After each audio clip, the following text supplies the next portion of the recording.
কোটা আন্দোলনের শিক্ষার্থী আহত হওয়ায় কষ্ট পেয়েছেন তৌহিদ হৃদয় ও শরীফুল ইসলাম। ফেসবুকে কোটা সংস্কার আন্দোলন নিয়ে গত কয়েকদিন ধরেই সারা দেশে উত্তপ্ত। ঢাকা বিশ্ববিদ্যালয় সহ বাংলাদেশের অনেক বিশ্ববিদ্যালয়ের শিক্ষার্থীরা নেমেছেন আন্দোলনে।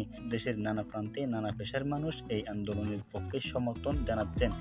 ক্রিকেটারদের মধ্যে এতদিন এই বিষয়ে আনুষ্ঠানিক প্রতিক্রিয়া জানা যায়নি, তবে আজ ফেসবুক পোস্টে দিয়েছেন তৌহিদ হৃদয় ও Shariful Islam. Lankan premier league LPL খেলতে হৃদয় ও শরীফুল ইসলাম আছেন শ্রীলঙ্কায়। বাংলাদেশ থেকে দূরে থাকলেও হৃদয় ও শরীফুল ইসলাম দেশের পরিস্থিতি নিয়েও অবগত। আন্দোলন নিয়ে বিশ্ববিদ্যালয়ে শিক্ষার্থীদের রক্তমাখা ছবি ভাইরাল হচ্ছে সামাজিক যোগাযোগ মাধ্যমে। অনেকেই নিজেদের ফেসবুক প্রোফাইল পিকচারে ঢাকা বিশ্ববিদ্যালয় লোগোর সঙ্গে রক্তমাখা ছবি পোস্ট করেছেন। একজন ঢাকা বিশ্ববিদ্যালয়ের ছাত্র হিসাবে আবেগপ্রবণ হয়ে পড়েছেন হৃদয়।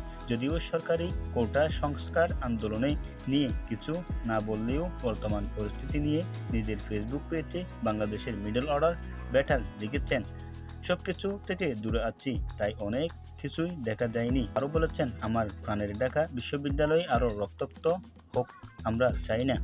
আর শরীফুল ইসলাম লিখেছেন, আমি একজন ক্রিকেটার হলেও আমি একজন ছাত্র, আমি চাই না আর কোনো ছাত্রছাত্রীর রক্ত ঝরুক। হৃদয় শরীফুল ইসলাম লিখলেও এখনও কোনো ধরনের মন্তব্য বা প্রতিক্রিয়া মেলেনি মাশরাফি বিন মুর্তজা কিংবা সাকিব আল হাসানের পক্ষ থেকে। দুজনেই ক্রিকেট খেলতে খেলতে নাম লিখিয়েছেন রাজনীতিতে। দুজনেই বর্তমানে সরকারের দলীয় সংসদ সদস্য। তাহলে ভিডিওটি দেখে কেমন লাগলো?